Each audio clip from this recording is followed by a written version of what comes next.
Bonjour à tous, bienvenue sur la chaîne YouTube Mécanique Sportive, c'est Nicolas. Aujourd'hui, je vous présente enfin la nouvelle Hyundai Ioniq 6. Pour ceux qui se rappellent, j'avais présenté dans une sorte de parking à la présentation française il y a quelques mois déjà, et ça y est, depuis quelques jours, elle est déjà arrivée en concession et on peut enfin l'essayer. Comme d'habitude, je vais vous présenter la voiture en détail. On va faire le tour de l'auto pour parler de toutes les caractéristiques. Je vais vous donner les motorisations, les batteries, on va parler de tout ça. Ensuite, on va faire un essai complet sur tout type de route. On est ici dans le sud de la France, entre Avignon et Aix-en-Provence. On va essayer les petites routes et on va voir que c'est plutôt pas mal pour avoir déjà essayé un petit peu. On va voir que le comportement est très intéressant, bien différent de la Hyundai Ioniq 5. Alors, cette nouvelle Hyundai Ioniq 6, elle commence à partir de 52 200 €. Il y a eu des premières versions série spéciale pour les premiers arrivés. Et rappelez-vous, elle était un petit peu de couleur foncée aubergine, c'était très sympa. Aujourd'hui, je vous la présente dans un gris mat qui ressemble un petit peu à ce qu'il y avait sur la Hyundai Ioniq 5. Et c'est vrai que moi, j'aime toujours. Et puis cette douceur au toucher, c'est toujours agréable. On peut voir pas mal de choses avec les pixels ici qui étaient sortis sur la Ioniq 5 également. Si vous vous rappelez, ce grand bandeau de LED à l'arrière, on en retrouve maintenant dans les feux avant, on en retrouve également à l'arrière, un petit peu partout. On en retrouve ici, on verra sur le volant également. C'est des petites touches qui sont assez appréciables sur ce genre d'auto. Au niveau du look, à vous de vous faire votre avis. Alors, elle est vraiment totalement différente, rien à voir avec une berline conventionnelle, tant par la forme, par l'aéro, par plein de choses. Je sais pas vous. Dites-moi dans les commentaires ce que vous en pensez. Est-ce que vous aimez pas, ou est-ce que vous êtes perdu un petit peu? Je vous avoue que, en fait, il y a des angles sur lesquels elle est magnifique, il y a des angles où je me dis, ah, je ne sais pas encore quoi en penser. Des fois, il faut se laisser le temps de la réflexion. Alors, au niveau des caractéristiques de cette voiture, elle fait 4,85 m de long, 1,88 m de large sur 1,50 m de haut. Et alors, un petit truc qui m'éclate, moi, c'est l'antenne ici, type requin, elle est transparente et on voit ce qu'il y a à l'intérieur quand il y a un petit peu de soleil. Sinon, quand c'est un petit peu plus sombre, elle paraît noire. Je trouve ça, waouh, bravo Hyundai pour ça, parce que c'est mon petit coup de cœur de la voiture, ce truc-là. Juste pour ça, je pourrais me dire, ouais, j'ai envie de cette voiture. Au niveau du poids, on est entre 1980 kg et 2100 kg selon les versions qu'on va choisir, puisqu'il existera deux versions. Une version en propulsion, comme on essaiera aujourd'hui, ou en 4 roues motrices. À chaque fois, ce sera la même batterie de 77,4 kWh qui propulsera cet engin. La version propulsion d'aujourd'hui, elle fait 228 chevaux avec un couple de 350 Nm.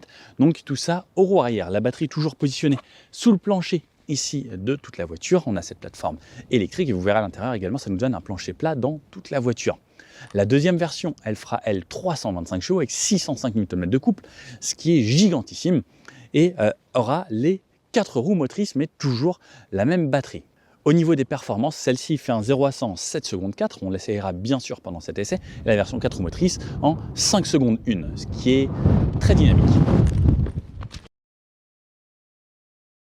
Alors, ensuite, au niveau de l'autonomie, celle-ci est donnée en WLTP jusqu'à 614 km, ce qui est énorme, mais 614 avec les jantes en 18 pouces, parce que si vous prenez les jantes en 20 pouces, elles passent à 545. Pourquoi? Parce que des jantes plus hautes en taille, donc seront forcément plus lourdes, il y aura plus d'inertie, et également les jantes en 20 pouces feront 245 de large. Aujourd'hui, on a du 225 de large sur ces Ventus, ici les S1 Evo, qui tiennent plutôt bien la route et qui sont dédiés aux véhicules électriques, puisqu'on a le petit badge EV ici sur le côté. Ensuite, la version L 4 roues motrices aura une autonomie un petit peu moindre, 583 km et encore un petit peu moins en WLTP avec les jantes de 20 pouces. Au niveau de la recharge, chez Hyundai, on sait qu'ils utilisent l'architecture 800 volts, un petit peu comme les voitures premium qu'on retrouve chez Audi, chez Porsche, et maintenant donc, il y a Hyundai également et Kia qui le font sur ces plateformes. On a une recharge jusqu'à 232 kW, ce qui est assez rapide, ça donne un 10 à 80% en 18 minutes. Et sur les données de recharge de cette voiture, c'est donné pour 15 minutes égale 351 km de recharge, ce qui est assez intéressant. Ça, bien sûr, ça fonctionne sur les bornes Ionity. Si vous rechargez à la maison, il vous faudra 12 heures sur une prise 7 kW.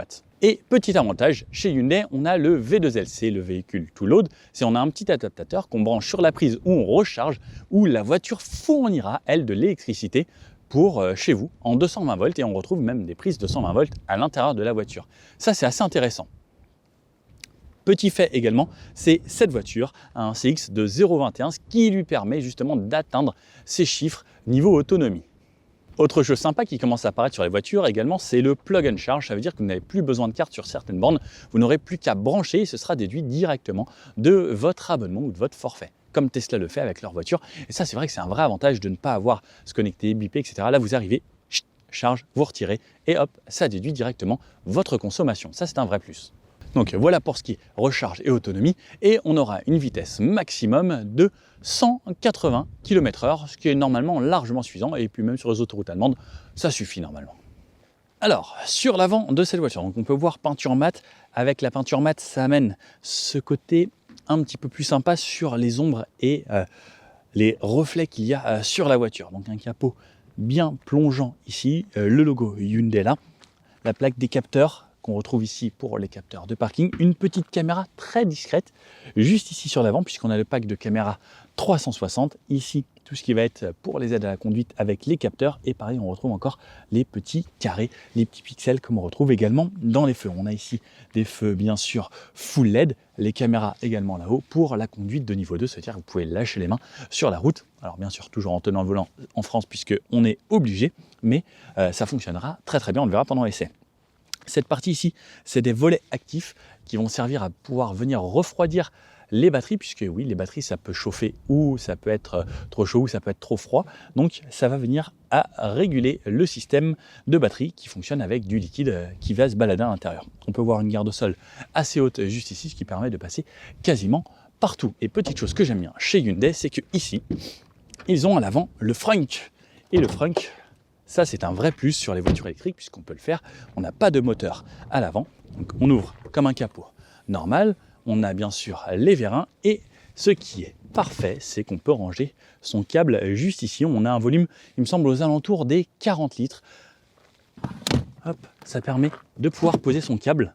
De cette façon, on a un petit filet si on veut mettre des documents ou autre. On a encore une petite boîte pour accéder à ce qu'il y a derrière. On mettra ici le liquide de lave-glace, liquide de refroidissement ici et liquide de frein là-bas. Bon, ça, vrai plus. Et en plus, il n'y a pas de deuxième capot, ça se relève directement. Et ça, c'est bien, par exemple, quand vous mettez votre voiture à recharger en ville ou autre, puisque des fois, on a les câbles qui sont mouillés, ça évite de les mettre à l'intérieur de l'habitacle ou dans le coffre où souvent c'est de la moquette. Et là, on a un bac plastique, c'est plus facile à nettoyer également. Sur l'avant, comme d'habitude pour l'aérodynamique, on a toujours des petites entrées d'air ici qui ressortent dans les arches de roue et ça fait gagner quelques petits kilomètres niveau consommation. Alors, sur le côté, là on retrouve vraiment le côté atypique de cette auto, cette nouvelle berline, la Hyundai Ioniq 6 avec cette arrière ici, enfin un petit peu coupé plongeant et cette partie juste ici. On le voit vraiment de deux côtés et pareil sur l'arrière, vous allez voir c'est encore plus surprenant. Donc de ce côté-là, j'ai ma petite trappe de recharge qui s'ouvre automatiquement et qui se referme. Elle n'avait pas envie de rester ouverte. Bah alors, voilà. Et à l'intérieur, j'ai ma prise, donc ma prise type 2 et ma prise combo. Donc comme on a dit, on peut recharger jusqu'à 232 kW. Ce qui est sympa, c'est que la prise est motorisée et c'est plus joli quand on le fait. Ensuite, au niveau des jantes, comme je vous disais, on a du 18 pouces aujourd'hui, possibilité de les avoir en 20 pouces avec des pneus un peu plus larges pour une meilleure tenue de route. Et sur le 4 roues motrices, je pense que ce sera un avantage également pour mieux motricer. Sur le côté, on retrouve également ce côté très aéro où tout est lisse, même les poignées sont intégrées directement dans la carrosserie. Là-haut, la petite antenne dont je vous parlais tout à l'heure. On voit à l'arrière des vitres surteintées, pas de chrome sur cette voiture, on voit que c'est une finition en noir avec tout qui est un petit peu en brillant laqué. Et là-haut, on a en option le toit sur l'avant. Petit détail également dans les rétroviseurs, c'est encore ces petits carrés pixels sur les répétiteurs de clignotants et le rétro en biton avec des caméras ici intégrées. Et toujours, comme on a l'habitude chez Hyundai maintenant sur les véhicules un petit peu haut de gamme de la marque, ces caméras vont servir d'avertisseur d'angle mort et avoir dans le tableau de bord l'angle mort qui va être affiché avec ce qui se passe de ce côté-là. Et sur l'arrière, là, c'est vraiment le côté atypique de cette voiture. Alors j'aime bien avec cette sorte de queue de canard, alors qui ne remonte pas vraiment, mais posée ici, ça rappelle certaines autos plus anciennes. N'hésitez pas à me dire si ça vous rappelle avec les marques des voitures et les modèles même, avec cette sorte d'aileron ici posé. Le logo Hyundai, ici une sorte de petit queue de canard où ça remonte un petit peu, et ce grand bandeau de pixels avec bien sûr tout qui fonctionne en LED. Pareil, on retrouve des petits carrés sur cette partie haute avec des rainures. On peut voir en fait, c'est plein de petits détails sur cette voiture et pareil, à l'intérieur, on verra, mais même sur l'extérieur, j'adore. Et pareil, on peut retrouver également le côté pixel ici. Je trouve ça vraiment très original. La caméra de recul. Ici, pareil, le bouton avec les petits points carrés. Une partie peinte jusqu'en bas. On a du plastique ici, mais plutôt bien fini. Ça fait vraiment pas plastique brut. La caméra là et les radars de parking ici. Donc les caméras 360, comme je vous disais. Et dans le coffre, on retrouve un volume de 401 litres, ce qui est plutôt spacieux. Alors donc là, moi, il y a pas mal de choses posées ici, mais vous me connaissez, on a l'habitude. Non, 400 litres. Alors, il y a la valise de Fred qui va nous rejoindre juste après. Juste derrière moi, une valise cabine. Et vous pouvez voir que moi, je peux passer avec une valise cabine, plus un sac de rando, plus il y a encore de la place de ce côté-là. C'est plutôt spacieux en tout cas. Et le coffre, comme vous avez pu le voir, qui est automatique. Plutôt sympa. L'arrière, on a une vitre bien inclinée. Alors, pas d'essuie-glace ici. Alors, ce qui peut être dommage parce que des fois, quand on a la vitre sale, c'est pratique. Un petit coup d'essuie-glace. Mais bon, pourquoi pas. Allez, on passe à l'arrière de cette voiture. Et comme vous pouvez voir, c'est très lumineux. En plus, il fait beau. Je me suis mis face à un lever de soleil ce matin. Je me suis levé tôt pour vous. Regardez, quand je rentre dans l'habitacle, j'ai un espace incroyable à cet endroit-là. Je vais chercher ma porte. Alors, j'adore la porte parce qu'elle est retravaillée, mais de haut en bas avec, sur les plastiques, des petites rainures ici. Une texture assez sympa. J'ai le bouton siège chauffant sur 2 positions que je vais mettre d'ailleurs pour me réchauffer un petit peu, ce qui fait moins 3 degrés. Ma fenêtre qui s'ouvre pas jusqu'en bas, mais j'ai quand même de quoi mettre mon coude ici. Ça, c'est très important pour moi, que ça ne me gêne pas le coude. Avec le haut-parleur dans la porte ici et de quoi poser un téléphone et encore des rangements en bas, de quoi mettre une petite bouteille et des petits paquets de bonbons. Au niveau de l'assise, alors moi je fais 1m80. Quand je me mets bien droit, alors malgré le fait que ce soit un petit peu creusé ici, eh bien je vais venir toucher avec ma tête.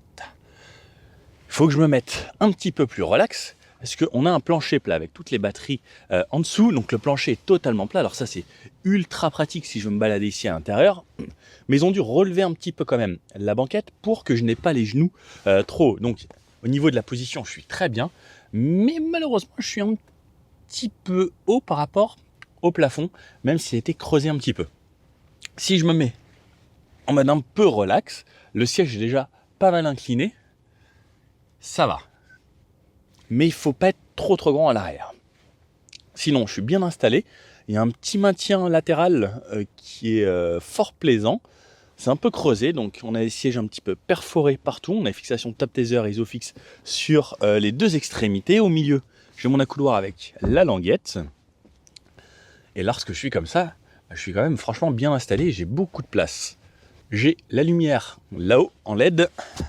J'ai 2 ports USB-C ici. Les aérations. Alors, je ne peux pas régler la température, mais je peux régler le débit d'air. Un petit rangement ici. Et surtout, ce qui est très sympa, c'est la prise 220 volts juste ici où je peux brancher ce que je veux, un ordinateur, une cafetière, ce que je souhaite. Et elle va jusqu'à 16 ampères. Ce qui est plutôt pas mal. On pourrait limite recharger une autre voiture électrique via celle-là de ce côté-là, mais sinon sur le V2L également sur la prise. La place du milieu. Alors là, par contre, sans moi 1m80, ça va être compliqué. Sinon, il faut vraiment que je me mette beaucoup plus allongé. Mais là, ça va pas être confortable pour un long trajet. Ou sinon, que je sois un peu comme ça, parce que sinon, voilà, c'est pas fait franchement pour les grands à l'arrière. Les petits appuis-têtes sont sympas. La banquette, lorsque je la rabats, ah non, il faut tirer dans le coffre pour abattre ici. Les petits filets ici et là, et j'ai toujours le bouton pour pouvoir bouger le siège avant au cas où je souhaite si je suis à l'arrière. Parce qu'au final, même si vous êtes VTC, la position à l'arrière est quand même franchement agréable, et surtout en fait, la personne ici, si elle a besoin de plus de place, elle va pouvoir bouger directement le siège avant pour se créer encore plus d'espace. Et là, mais waouh! Et si je veux, je l'avance encore. Bon, je vais laisser parce que notre collègue Fred qui va nous rejoindre après, il sera pas trop content sinon. Allez, c'est parti, je vous présente l'avant. Regardez ce paysage magnifique avec les montagnes là-bas, ce beau lever de soleil. Waouh! Donc, les poignées affleurantes ici qui sortent comme ça lorsqu'on ouvre la voiture. Il me reste juste à tirer et c'est parti. À l'intérieur, les portes à l'avant sont un petit peu comme à l'arrière, donc partie ici travaillé en plastique. On a la poignée ici avec mémorisation de position, deux positions pour les sièges. La sono Bose sur ce côté-là. On peut voir donc l'enceinte ici. Là, vous pouvez le voir mieux à la caméra parce qu'en vrai, j'ai du mal à le voir. Et des rangements ici. Le Ioniq 6. Je ne sais pas si vous arrivez à le voir. Ici, sur le seuil de porte, les tapis Ioniq. Le pédalier ressemble à ça, toujours avec le moins et le plus. Toujours les pixels sur le repose-pied ici avec les petits carrés. Un énorme rangement puisque, comme vous pouvez voir, on a un plancher plat ici. Ils ont juste mis ça pour pouvoir faire du rangement. Et on a un rangement très spacieux à cet endroit-là. Les sièges. On a les sièges électriques et on peut avoir la position allongée lorsqu'on va voir la recharge. Je vous montrerai ça juste après. Pendant qu'on fera une recharge, parce qu'on va s'arrêter sur une borne Unity, on va tester également les puissances de recharge. Allez, je monte à l'intérieur pour vous montrer vraiment à quoi ça ressemble. Donc là, la voiture est déjà démarrée parce que j'ai laissé le chauffage, donc je me recule. Hop, et on tombe sur ce volant. Donc le petit détail, c'est ça. Vous savez, d'habitude, il y a toujours marqué Hyundai avec le H, le logo. Pour ceux qui connaissent le morse, 4 points, c'est la lettre H en morse. Et lorsqu'on va interagir avec la commande vocale, par exemple là j'appuie sur commande vocale, vous pouvez voir que lorsque elle interagit, ça change de couleur. Alors je ne sais pas si vous pouvez bien le voir. Fonction non prise en charge. Voilà, parce que je disais n'importe quoi. Mais ça change de couleur, moi je le vois bien ici. Ça aura à l'avenir sûrement d'autres incidences avec les interactions avec la voiture. Sur la gauche ici, on commence. Donc on a le réglage des rétroviseurs, désactiver le SP parce qu'on peut faire du drift avec cette voiture si l'on souhaite puisque c'est une propulsion. Ouvrir le coffre, ouvrir la trappe de recharge et le frein à main. Je peux rabattre les rétroviseurs directement ici. Et pendant qu'on parle de rétroviseurs, aujourd'hui on a les vrais rétroviseurs, mais on a en option les rétroviseurs caméra. C'est pour cela qu'on a cette partie ici qui peut intégrer également un rétroviseur si l'on souhaite. Donc de ce côté-là. Et de l'autre côté là-bas, on peut avoir donc les caméras avec 2 écrans. Ça, c'est selon votre goût et ça jouera également un petit peu sur l'aérodynamique puisque ce sera des rétros beaucoup plus petits que ça qui intégreront également un répétiteur de clignotant. Le volant.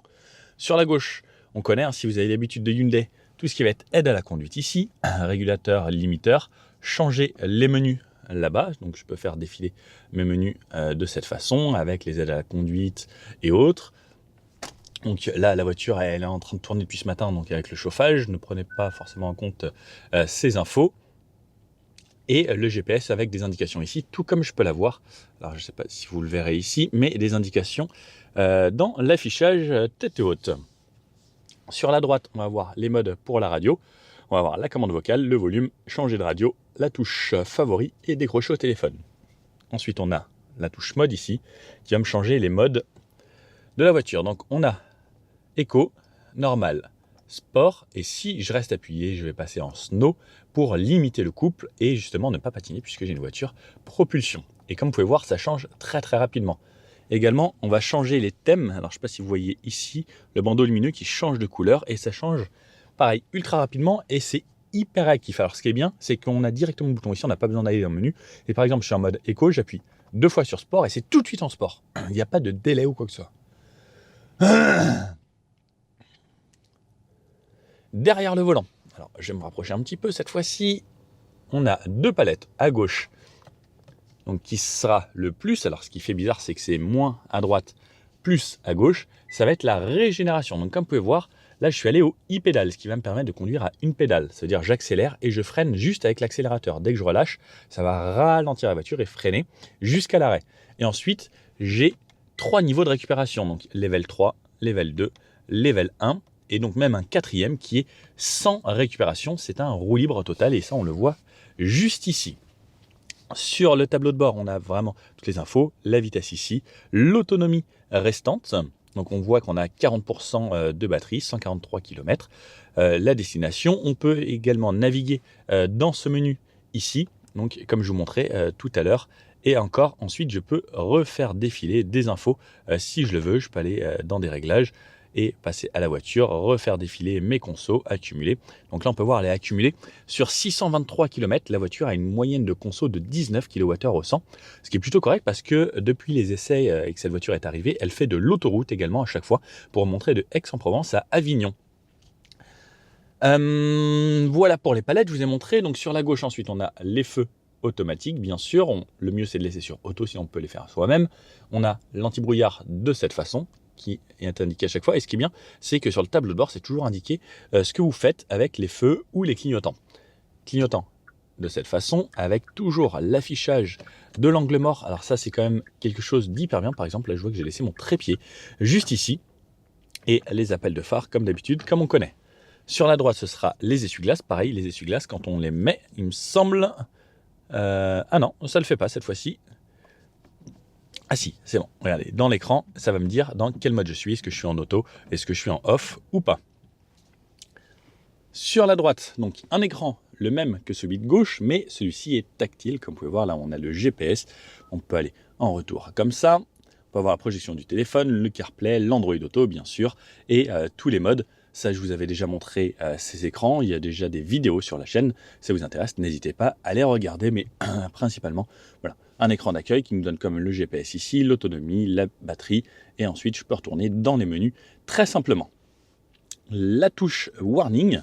Ensuite, en bas, on a de quoi démarrer la voiture ou l'arrêter.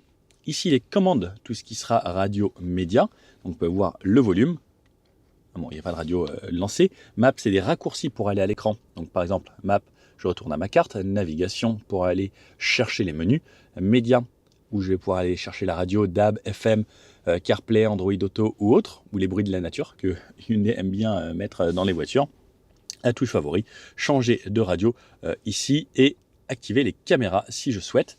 Et comme vous pouvez voir, dans les caméras, on a les caméras 360 et la marche arrière, et également de cette façon. Alors moi, j'adore avoir ça parce que je trouve ça vraiment très très cool. Des fois, c'est pratique. Alors c'est surtout gadget, je trouve, parce qu'en vrai, la caméra 360 ici est déjà de très bonne qualité et on arrive vraiment à se repérer.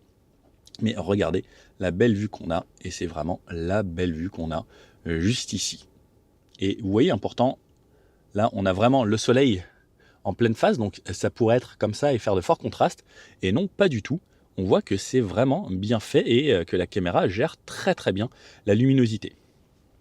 Donc ça, c'était pour la caméra juste ici. Et ensuite, je peux désactiver les radars de parking. Vous savez, les bip bip bip bip. J'appuie ici si ça m'agace.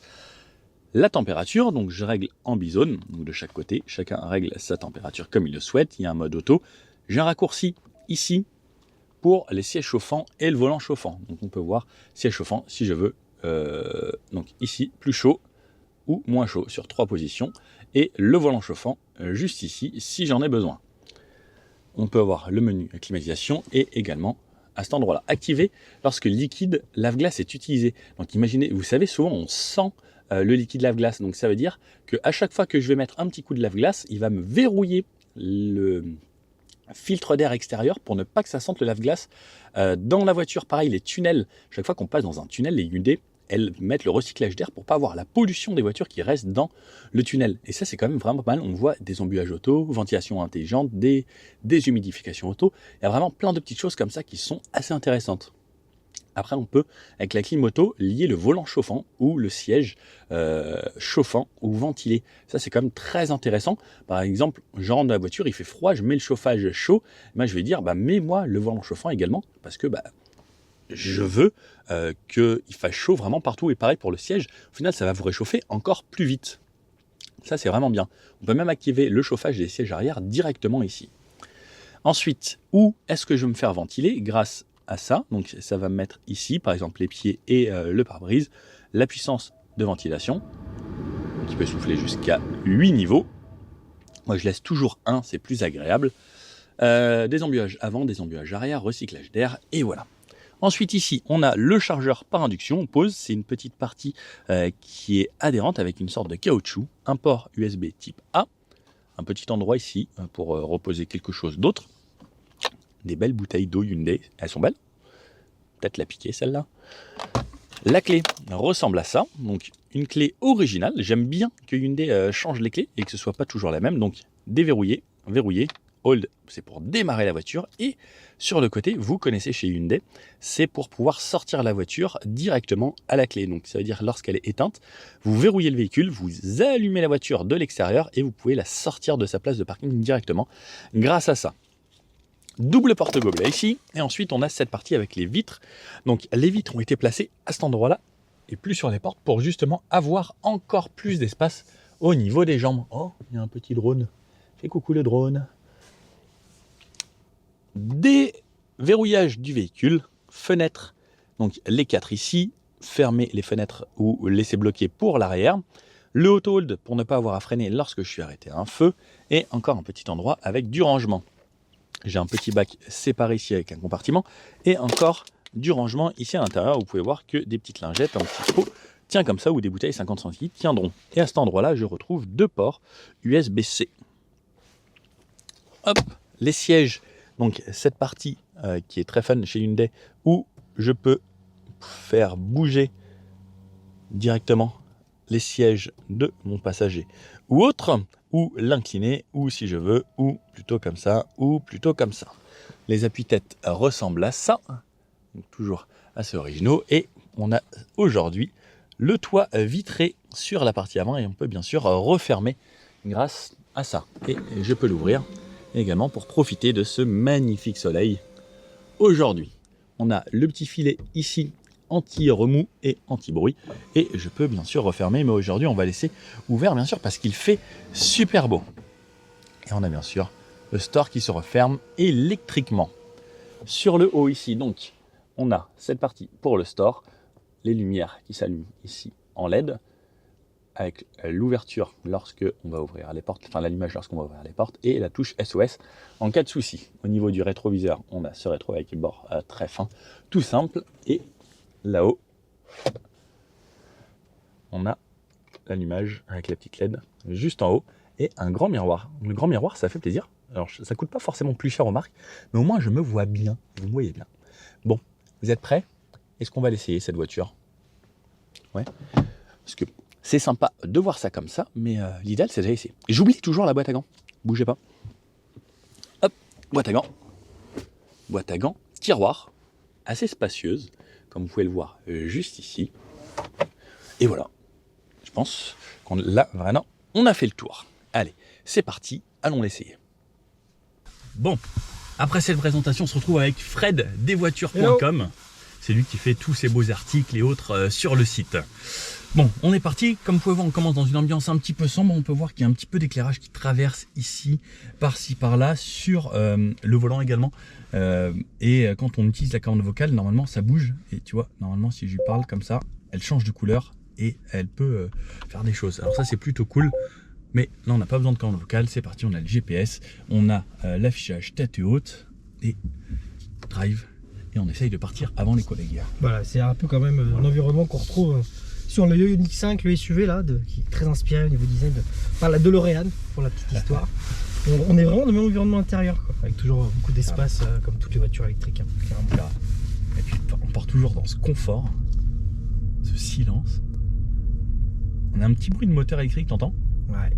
Une sorte de petit bruit de vaisseau spatial. C'est ça fait penser aux extraterrestres et j'adore. Pourvu qu'ils arrivent vite. Hein.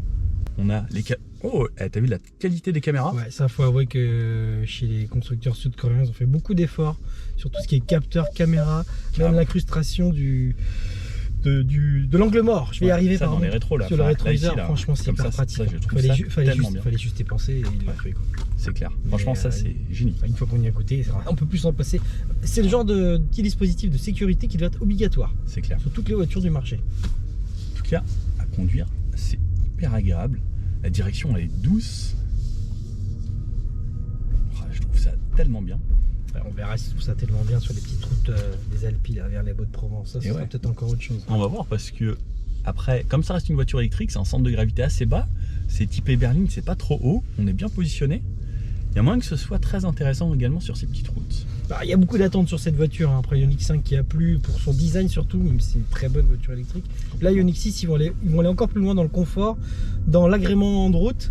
Et donc on attend de voir ce que ça va donner sur cette fameuse petite route des Alpes vers les Baux-de-Provence, dans les paysages magnifiques. C'est un petit peu ferme par contre sur les petits dodanes comme ça. Et ouais, il y a du poids, c'est propre à la voiture électrique, on en revient toujours au même. Hein. Ça, on peut pas le combattre. Et on suit un collègue juste devant, avec un look vraiment très atypique sur l'arrière, cette voiture. Ouais, ça fait très Minecraft des années 80, très jeux vidéo avec ces petites LED en carré là. Carrément. Il y en a soit on aime, soit on déteste. C'est vrai. Après, encore sur une X6, ça surprend un peu plus. Sur une X5, je trouve que ça lui elle un petit peu mieux, car les lignes du SUV sont beaucoup plus graphiques. Fred, comme j'ai laissé la caméra, je suis en galère. Je vais continuer à avancer un petit peu et on va ouvrir la porte. Les choses étonnantes, on a du soleil, ça nous avait manqué ça. C'est vrai, et ça fait du bien. Bon, donc là, on est dans le mode normal. Ce qui est bien, c'est qu'on a ces palettes où on peut aller jusqu'au e-pédale directement. Et ça, c'est cool pour la ville. Alors, je sais pas si toi, tu aimes le e-pédale ou pas. Alors, je t'avouerais que la première fois que j'ai essayé sur une marque concurrente, je vais la citer, hein, Nissan Leaf, j'étais un petit peu en attente de savoir ce que ça allait donner. Okay. Et c'est vrai qu'au bout de 2-3 ronds-points, on prend facilement l'habitude. Croyez-moi, c'est assez extraordinaire. On lève le pied, on sent la voiture qui freine, on anticipe et c'est très très agréable. C'est tout ce qui...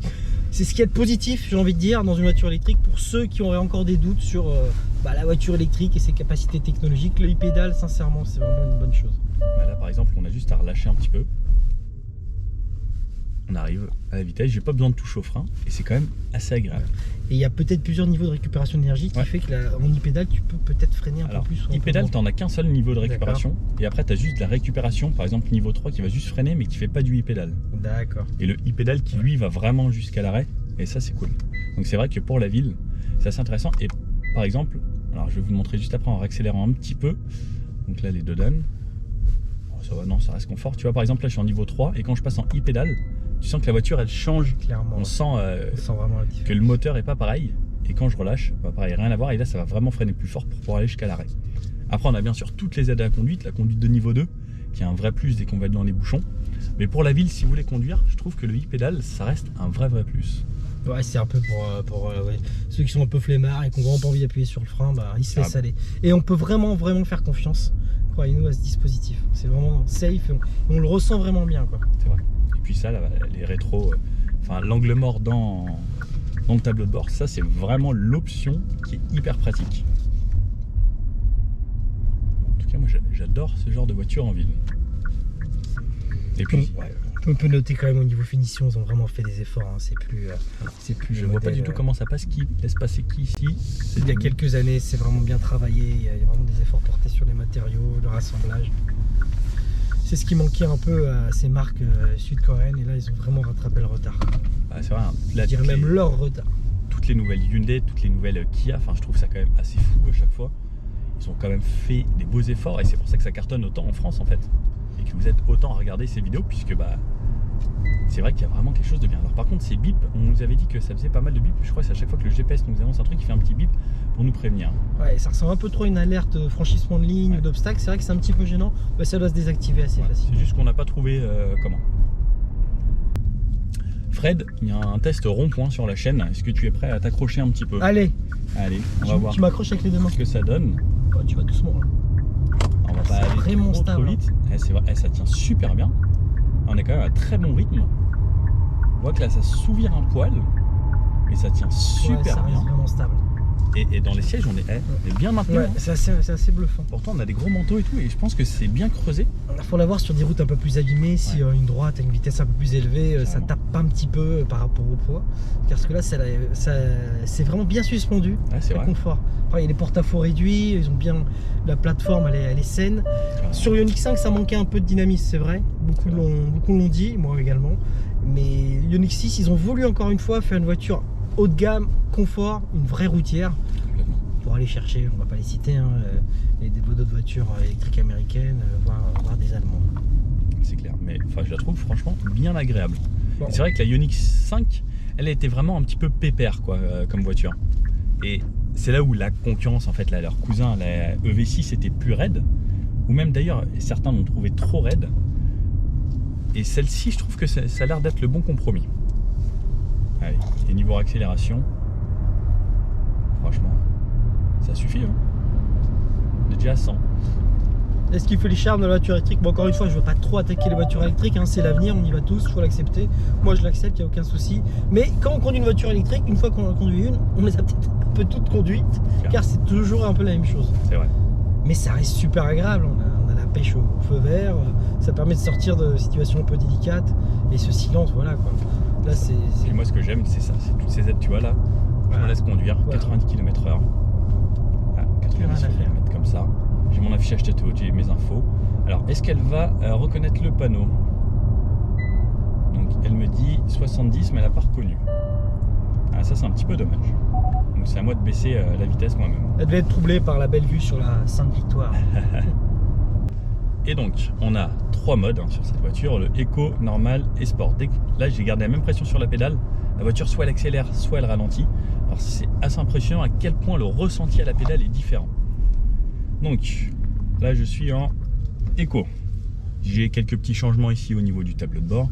Et en mode Eco, je sens que la pédale est devenue vraiment pas sensible du tout. En fait, c'est vraiment, j'ai besoin d'appuyer beaucoup pour pouvoir accélérer et faire en sorte que la voiture prenne du rythme. Pour vulgariser, c'est comme si tu avais un peu une caravane à l'arrière. Exactement, c'est Tu es en vrai. train de tracter un On a objet lourd. l'impression que, voilà, qu'il y a quelque chose qui nous retient et clairement la pédale vous retient pour pas consommer beaucoup. Et c'est comme ça qu'on atteint les meilleures statistiques de consommation. En mode normal, on sent qu'on a tout de suite un petit peu plus de dynamisme. Et en mode sport, c'est là où ça va donner toute la puissance. Et c'est vrai que là, on sent quand même qu'on se fait emmener généreusement. Et ça, c'est la version propulsion. Donc il y a la version 4 roues motrices qui aura beaucoup plus de puissance. En plus, avec 2 moteurs, eh bien, ça justement motricera encore beaucoup mieux. Et surtout, ça va y aller. Et avec 2 moteurs, ce côté accélération sera encore plus avec l'effet waouh qu'on connaît sur les électriques. Mais à contrario, qui dit 4 motrices dit un moteur en plus, donc du poids en plus. Du poids en Donc plus. faut De la vraiment consommation étudier en plus. ici, en effet, ouais. Une 4 roues motrices en électrique vaut plus le coup en termes de dynamisme qu'une 2 roues. Ça, sur d'autres modèles, on a bien vu que personnellement, moi je préférais les modèles uniques à propulsion, qui étaient beaucoup plus dynamiques et plus légers sur le train avant. On le sent sur le train avant et souvent ça laisse de la place. Alors certaines voitures, on peut mettre le frunk devant puisqu'on a justement plus de place. Et en fait, juste le côté propulsion, c'est pareil au niveau de la conduite. Je trouve que c'est en plus, c'est pas pour rien que beaucoup de voitures premium étaient pendant des années des voitures propulsion. Parce que sur le feeling de conduite, le ressenti, eh bien ça change quand même pas mal. On peut citer des modèles, encore une fois, comme la série C'est 1 vrai. qui était connue comme une petite berline à propulsion fantastique. Et quand elle est passée en traction, c'est vrai que c'était plus pareil pour la clientèle, je dirais, qui connaissait cette voiture, qui aurait fait sa voiture favorite depuis des années. Complètement. Et puis là, sur les petites routes, moi je me remets mes aides à la conduite et je me laisse conduire. C'est 80 ici, donc hop, je rappuie, je laisse appuyer et ça passe à 80 et ça conduit tout seul. Ce qui est bien, c'est que le volant, on n'a pas de branche en bas, on peut laisser ses mains tranquillement. Et franchement, à 80, ça c'est un goudron qui fait quand même souvent du bruit. Ouais, c'est vrai que c'est pas la route la plus clean de France. Et c'est bien insonorisé. C'est très bien insonorisé, ouais. Je pense qu'il y a très peu de bruit de roulement. Il y a beaucoup de vent aujourd'hui. J'ai pas entendu une seule fois du vent dans l'habitacle. Et en plus, on a un toit vitré. C'est assez bluffant. Ouais. À confirmer sur l'autoroute, mais c'est vrai que c'est super intéressant. Après, l'aéro, tu vois, il y a un CX de 0,21. Donc normalement, sur l'autoroute, c'est pareil, ça devrait être assez bien insonorisé niveau bruit du vent. Le mobilier ne bouge pas, on n'entend vraiment rien, il n'y a pas un grincement ou quoi que ce soit. Souvent, c'est des véhicules qui ne sont pas des pré-séries, mais ce sont les premières séries des véhicules produits, des voitures qu'on essaie. Et là, parfois, ça arrive qu'il y ait quelques soucis, mais là, il faut avouer qu'il n'y a aucun bruit de plastique qui bouge ou quoi que ce soit. Et là, en plus, c'est surtout dans une voiture électrique, le moindre petite chose s'entend. C'est vrai que là, tu vois, même quand on passe des choses et autres, c'est plutôt plaisant. Et puis, je peux même repasser en mode éco, parce que ça sert à rien que je sois en mode sport une fois que j'ai mes aides à la conduite. Vivement qu'on puisse rouler et que la loi nous permette de rouler en totale autonomie de conduite, Complètement. niveau 4, etc. C'est vrai. On dira juste GPS chez maman, et hop, Voilà. on ira à la maison. Tout Et seul. aujourd'hui en Europe, sous certaines conditions, c'est le niveau 3 qui est autorisé. Et en fonction des pays, ça peut varier. Je crois que c'est l'Allemagne qui débloque le niveau 3 là en ce moment. Voilà, et après, il faut qu'il y ait les conditions qui soient, sauf erreur de ma part, soit sur l'autoroute à telle vitesse ou sur route à telle vitesse minimale. Exactement. Pour le moment, là, il nous reste 90% de batterie, ça nous affiche 400 km d'autonomie, ce qui est plutôt pas mal puisqu'on laisse le chauffage. Alors il fait un peu beau aujourd'hui, donc avec le soleil, ça réchauffe un peu l'habitacle. Mais c'est plutôt pas mal. Faire 400 km avec une voiture électrique, là, ça commence à devenir intéressant. Ouais, surtout qu'avec ce genre de voiture, on n'est pas là pour faire de la perf, de la vitesse, on est là pour profiter des paysages. On est dans le sud de la France, ça va être fantastique. On est là pour profiter du confort, aller du point A au point B avec des enfants ou partir en week-end. C'est vraiment pas une voiture qui est dictée par la performance, Complètement. mais par le confort. Une vraie Surtout, berline. vu l'espace qui est à l'arrière, parce que tu as vu à quel point ils sont loin les Je pense que passagers. je vais dormir là cette nuit. Mon lit doit être beaucoup plus petit que la banquette arrière ou que l'espace que j'ai là. Mais non, c'est énorme. La place à l'arrière est gigantesque. Et en fait, ça donne vraiment envie de se balader. Et ce que j'aime bien chez Hyundai, c'est qu'ils ont vraiment travaillé également cette sensation de bien-être à l'arrière. Et enfin, déjà, il y a cet environnement clair, tu vois, moi, je trouve ça chaleureux. Et en plus, enfin, l'espace qu'il y a, je pense, vous êtes taxi, VTC, vous prenez ça, les clients sont royaux à l'arrière, clairement. Par chauffeur de maître, voilà. Des hauts dirigeants de société, c'est vrai qu'à derrière, tu vas rajouter son petit écran, sa petite tablette, et là, on est tranquille. Carrément. Et puis, il pourra même jouer avec ton siège, toi, avec tes boutons là que t'as là. Voilà. Comme ça, il pourra me coller, Voilà. coller au pare-brise. Bon alors, on est sur une petite route où il n'y a personne devant, on va pouvoir tester le 0 à 100. J'ai mon auto hold qui me permet de ne pas avoir à toucher à ma pédale de frein et c'est parti Fred, on a mode sport. Allez. Ça pousse quand même pas mal, on sent que c'est une propulsion. 80, 90 et 100. C'est une simple formalité pour ce genre de voiture. C'est vrai que l'avant se lève que très peu, quoi. Ouais. Et ils ont vraiment, on sent encore une fois par rapport au test du rond-point le premier, qu'ils ont travaillé les trains roulants et la suspension. Non mais c'est vraiment pas mal. Et même si je prends, tu vois, genre en faisant ça, hein, la voiture elle aime pas trop, enfin, on se trouve pas mal de choses. Elle s'appuie un petit peu, mais on sent que c'est pas pâteau quoi. Oui, elle est pas contente que j'ai fait ça. Alors c'est vrai qu'elle bip beaucoup, il faudra désactiver un petit peu tout ça hein, lorsque vous la prenez. Mais on sent que ça a l'air d'avoir un plutôt bon châssis. Hein. Pourtant on a les jambes de 18 pouces qui ont les pneus plus fins. Et je pense qu'ils aussi, Hyundai nous ont amené dans le sud de la France sur la petite route de montagne qu'on va prendre tout à l'heure. C'est qu'ils savent de quoi ils parlent et ils sont au courant que nous allons apprécier le dynamisme de la voiture. Après, ça reste à prouver. Pas pour rien. Et regarde d'ailleurs, tu vois, là je passe en mode éco, je suis à 402 km. Je passe en mode normal, je suis à 390. Je passe en mode sport, je suis à 378. La voiture sait qu'elle va consommer un petit peu plus. C'est marrant. Bon Fred, je vois que tu as pris la place arrière. Ah là j'ai pris mes aises. On est franchement très bien installé. On a de la place pour les jambes. On a même envie de poser un iPad là, de se mettre un petit film sur une plateforme de streaming. C'est à voir si on peut d'ailleurs en fixer un. Ouais, c'est pas le but de cette voiture d'être une voiture, d'être une limousine avec toutes les technologies qu'on peut trouver dans les Mercedes. Bref. Mais on est vraiment bien à l'arrière. Ils ont fait de nombreux efforts. Après on sent un petit peu plus le poids de la voiture. C'est un peu plus cassant, mais ça reste hyper confortable. Et là en plus on est sur un chemin avec des graviers, on est à 30. Franchement, cette position un peu surélevée là, et du coup ça nous donne une certaine aisance. On voit la route, on voit le chauffeur. Excuse-moi, je vais en profiter. Je pense que je vais faire l'essai assis sur la banquette arrière. Tu as bien raison. Château, donc là ça a l'air d'être sur la gauche. Nous allons au château, très cher. Amenez-moi au château. Eh bien nous y allons. C'est vrai que c'est plutôt agréable. Puis même comme ça reste bien insonorisé par rapport à tous les cailloux et autres. Je suis pas très grand, on va l'avouer, mais je pense que même les grands gabarits ici, ils doivent pouvoir s'y retrouver. On voit qu'il y a c'est légèrement un peu creusé, ouais. Incurvé vers l'intérieur. Je sais pas si vous voyez. Ben voilà. Donc du coup, même ceux qui font 1m80-85 devraient s'y retrouver en termes d'espace. Ils font vraiment des efforts en termes de finition, et ça c'est vraiment sympa. Carrément. Ouais, là ça tapera un peu. Effectivement. Je pense qu'une suspension pilotée, ce serait l'idéal sur cette voiture. Exactement. On met cette touche de confort supplémentaire qui, là, clairement, sur ce type de véhicule, grande berline est nécessaire. C'est vrai, parce que ça se veut quand même confort et en plus, vu la place à l'arrière et autres, c'est une voiture avec laquelle on a envie de faire du trajet. Donc je pense que ça sera un petit plus la suspension pilotée. Ouais, je bouge plus, c'est vraiment sympa. Bon allez, c'est parti, on est arrivé sur des petites routes. Ça s'appelle comment Fred ici? Les Baux de Provence. Les Baux de Provence, ouais. Franchement. Le massif des Alpilles, c'est très tortueux, et puis avec ces roches qui sont très proches de la route. Magnifique. Bon, on n'a pas de moteur thermique, donc on va pas pouvoir faire résonner l'échappement contre les roches. Ouais. Mais c'est quand même sympa. Carrément, on va voir le côté dynamique de cette voiture parce qu'elle a l'air quand même assez bien posée sur ses roues. Donc le mode sport qui va nous permettre de pouvoir voir un petit peu ce que ça donne dans le sinueux. Et alors les reprises, je vais peut-être juste mettre ça ici. On voit que c'est quand même assez agréable, ça relance plutôt bien. Donc on a juste la version à propulsion mais qui donne un agrément de conduite assez sympa. Hop, on peut réaccélérer. Le SP fait bien son job. Là, elle n'est pas hyper coupleuse, donc ça permet que ce soit vraiment sain. On sent un petit peu le poids parce que ça fait quand même 2 tonnes. On a les jantes en 18 pouces, donc qui ont des pneus un petit peu moins larges que les jantes 20 pouces. Comme on est en 225 et c'est du 245 sur les 20 pouces, mais au niveau des relances, agréable. Au freinage, on a un bon feeling. Alors, on fait attention parce que c'est quand même assez serré ici. Mais c'est très plaisant. Au niveau du volant, on sent que la direction est bien assistée. Alors c'est peut-être un poil léger pour le côté sportif. mais la voiture tient super bien la route. Ouais, il y a un très bon compromis entre le confort et le plaisir de conduire. Qu'on retrouve apparemment sur les trains Roland Galland. En effet, c'est un petit peu léger au niveau de direction, mais on arrive quand même à la placer assez facilement dans les courbes. Et puis il y a ce train arrière qui pousse, qui suit. Bon, on entend un peu les pneus, voilà, ça travaille avec le poids du moteur à l'arrière. Mais je ne m'attendrais pas à ce niveau de dynamisme pour ce type de voiture de la part de JUD, clairement.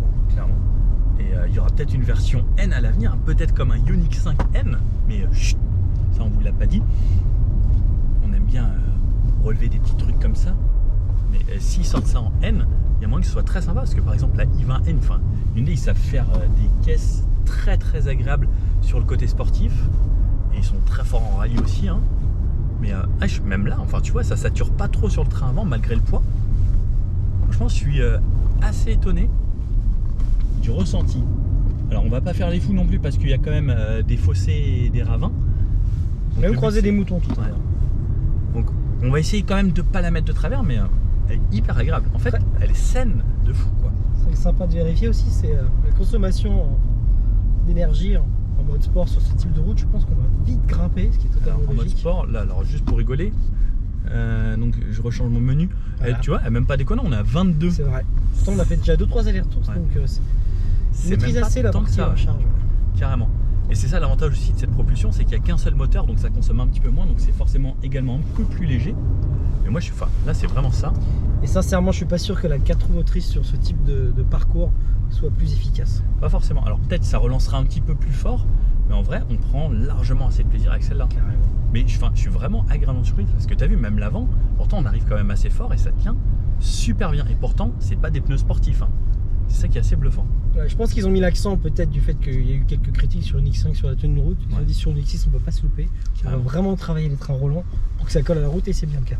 Franchement, c'est bluffant. Bon alors là on est sur autoroute, on est à 130 km/h, j'ai toutes mes aides à la conduite.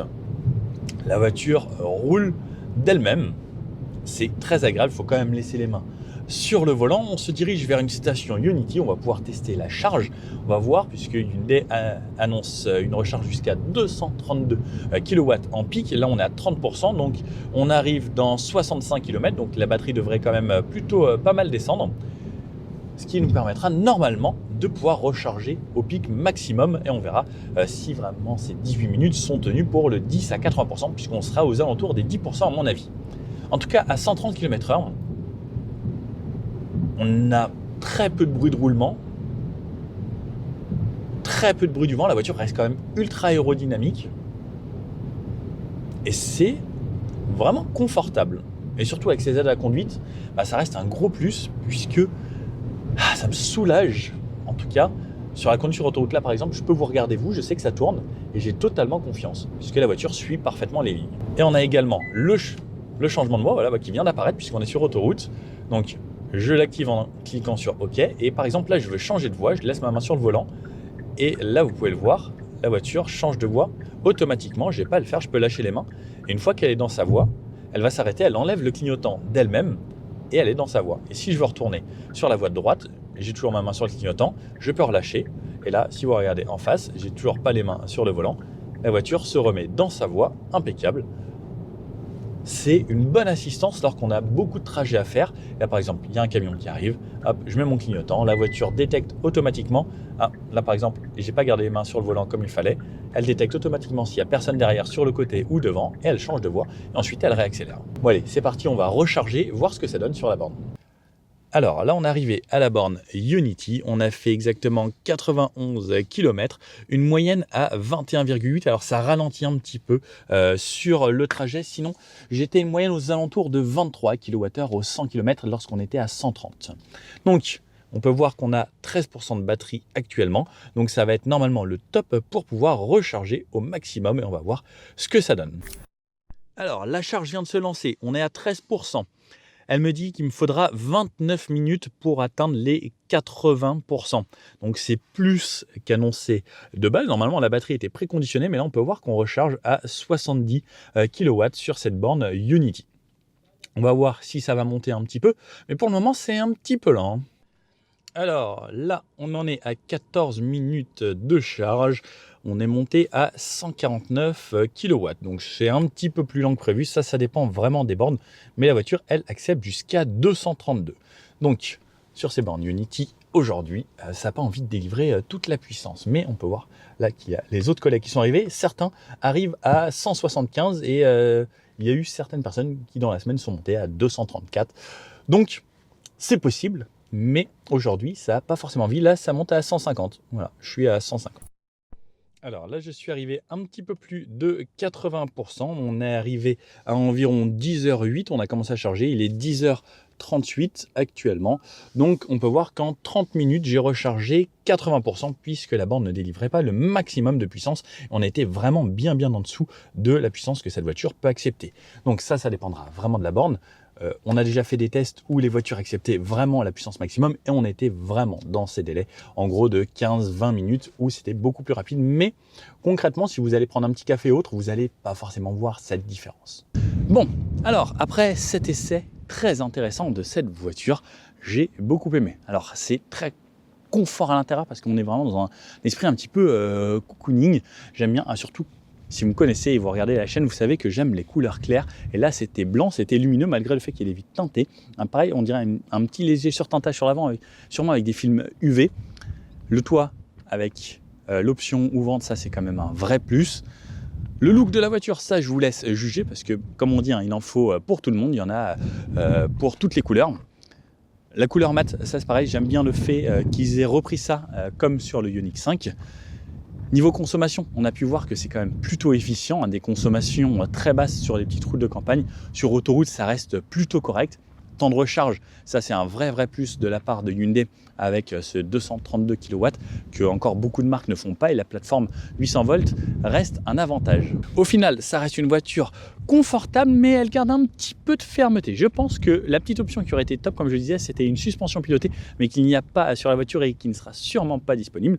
Mais par contre, le fait qu'elle soit ferme, ça lui confère un comportement dynamique plutôt sain. Alors à très haute vitesse, ça va se ressentir un petit peu le poids de plus de 2 tonnes, mais sur des petites routes, en fait, comme on a pu le voir, c'est franchement très agréable et ça se laisse s'emmener simplement. Alors, c'est pas du tout une voiture qui se veut sportive, mais c'est un petit comportement dynamique assez agréable. Bon, j'espère que cette vidéo vous a plu. Si oui, n'hésitez pas, le petit pouce bleu comme ça, à commenter, à partager la vidéo et dites-moi vraiment ce que vous en pensez de cette auto. Est-que c'est une auto qui vous intéresse autant que la Ioniq 5 ou pas? Voilà, n'hésitez pas et je vous dis à bientôt pour une prochaine vidéo. Ciao!